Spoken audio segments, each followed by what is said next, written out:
was a child? What was the message I was receiving from the rabbi?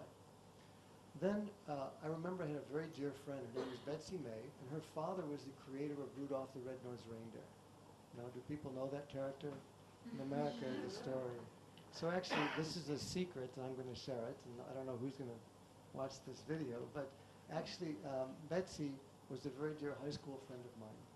And she was a Roman Catholic, and she often made statements against Jewish people. She always often felt superior. And when her father died when we were 18, her sister, her older sister, who was in the 40s, said, you know, Dad was Jewish. Apparently he went to Dartmouth. There was a lot of anti-Semitism in the early 20s, and he decided to marry a non-Jew and raise them Roman Catholic, as fanatic as he could possibly be. So she was shocked to be one of the people that she had so much over the years disliked. So that stood out in my mind. I worked in Japan when I was 20, and the word for foreigner in Japanese is gaijin. And gaijin, if you know, means not foreigner, but outsider. And there's nothing more accurate than the feeling that I had living in Japan for 1 year. People were very nice to me, and I loved the culture, and I liked the people very much, but no one befriended me. And I left without having a friend. And I understood the notion of being gaijin, an outsider, because I had white skin, because I wasn't Japanese.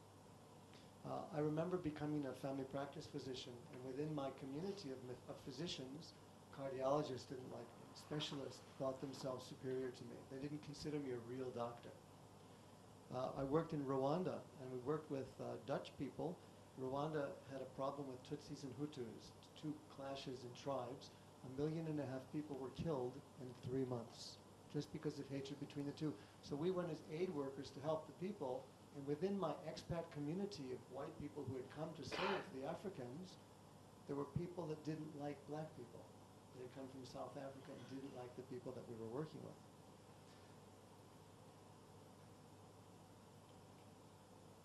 I have a small nephew, and we watched Disney, and we saw Joseph and Moses, the story of what happened in the Bible. And I asked him about the Egyptians, and he said, oh, Egyptians are bad people. And I said, why do you say that? He's only 4. I said, why do you say that? He said, well, because they killed the Jews. And I must admit that I also believed that when I was going to Saturday school. I always believed that the Arabs killed the Jews. But yet when I was growing up in America, on the radio, we would always hear how the Jews killed Jesus. And in Africa, when I said to the black people, the African people, what color is Jesus? What color do you think they said? White, with blonde hair and blue eyes. So they would take out their pictures and they'd show me pictures of Jesus. So I said, well, where is Jesus from? And they said, Jesus is from Palestine. I said, where is Palestine? It's in Israel now. I said, well, where is Israel? It's next to Egypt. I said, well, what color are the Egyptians? Well, they're like a little brownish. I said, so how could Jesus have blonde hair and white skin and blue eyes? So they said, you mean Jesus had darker skin? I said, well, it just makes sense. So again, what are we taught? Who's giving us these messages?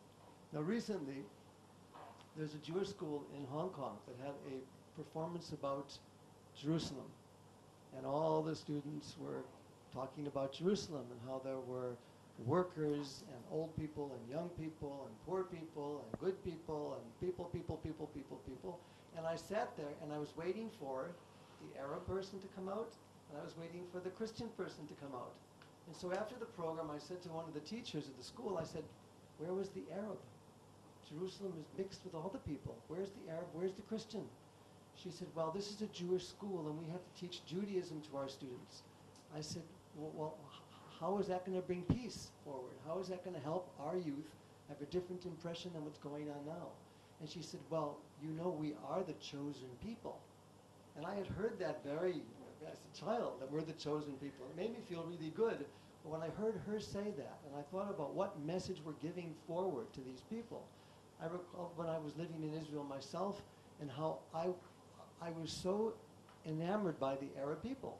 They invited me over, they took care of me. Wherever I went into the Arab countries, into Tunisia, Morocco, Egypt, the hospitality was phenomenal. They were so open. They knew I was Jewish. They didn't care. They took me into their house. I stayed there. I ate there. The model didn't fit. So I've been trying to go forward with a notion of how to bring people forward, how to bring people back to God. And I've spent the last 4 years in India. And what I found remarkable, I have a guru who's a spiritual leader, a spiritual teacher. And in her garden, she has saints from all the religions. She has the Jewish star, she has Arab saints, she has Jesus, she has Buddha. Everybody's in the same garden. And I thought, what is this? How is this possible that it's all one? There's a new religion, not a religion, but a spiritual group of all the religions together in the States. I think it's the Universal Church or something. But there's no mention of Jesus, there's no cross, there's no star. But everybody gets together, Jews and Muslims and Buddhists and Hindus, everybody gets along together. So the idea is, if I can own my separation from other people, feeling inferior or superior to anybody, if I can own that and stop putting out that behavior to people next to me and around me, then maybe they also would recognize the same behavior in themselves and stop that kind of behavior and recognize that we're all one. From a Hindu perspective, which is really interesting, very, very interesting, the word in Hebrew for Jew is Yehudi. The word in Hebrew for Indian is Hodi. Now in Hebrew, the Yud is God. So according to what I have been told in Hebrew, the Jews don't believe that the Hindus have God because they have so many. They worship the statue. Because you see often Hindus going to these statues and bowing and touching and washing the feet, etc., etc. So from the word Hodi, they took the Yud out. They took the God out because they didn't have God.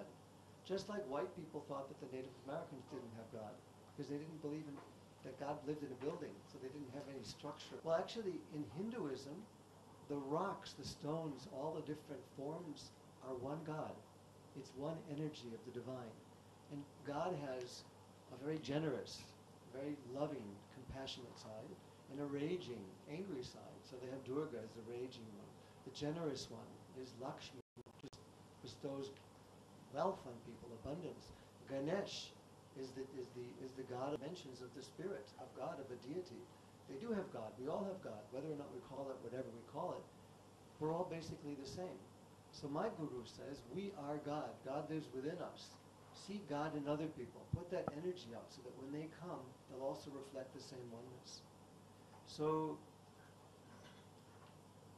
what I hope as an intention for this day, this program, is that people realize what kinds of negativity, superiority, inferiority, whatever it is that separates you from other people, that you can identify, acknowledge, recognize, and then let it go.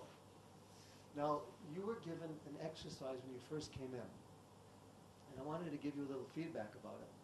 I was given a ring, an actual stone, from a guru who's very, very high, a tantric guru in Nepal.